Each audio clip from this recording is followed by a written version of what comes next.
Nakasungkit ng 2 medalya ang Philippine swimming team sa katatapos na 11th Asian Age Group Championships sa New Clark City sa Tarlac. Ang unang tanso ay nasungkit ni Heather White para sa 100-meter butterfly, habang pangalawang medalya ay nakuha ni James Ray Michael Ahido para sa 50-meter freestyle.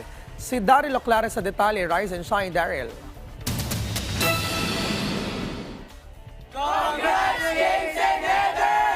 Hindi lang isa kundi 2 bronze medals ang nasungkit ng Philippine swimming team nitong Martes sa 11th Asian Age Group Championship sa New Clark City Aquatic Center sa Capas, Tarlac.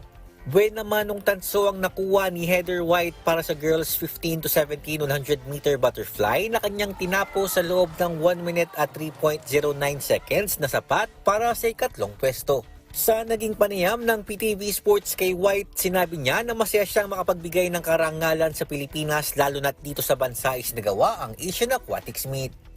I just want to thank you all so much for all your support. It means the world to me, and I'm so happy to be representing Philippines and to know that I have my fellow Filipinos by my side make this victory a lot more sweet. Matapos ang tagumpay ni White, agad naman itong sinundan ng panibagong bronze medal finish mula naman kay James Ray Michael Ahido para sa boys 12 to 14 50-meter freestyle.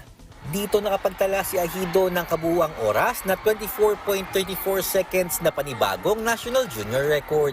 Ayon kay Ahido na unang beses sumalang sa Asian Age Group, masaya siya na nagbunga ng medalya ang mga ginawa niyang sakripisyo sa ensayo.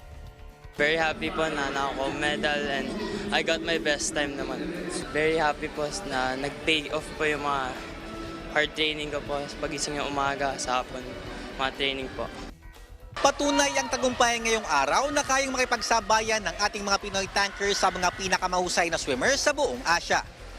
Mula rito sa New Clark City Aquatic Center sa Capas, Tarlac, Daryl Oclare para sa Pambansang TV sa Bagong Pilipinas.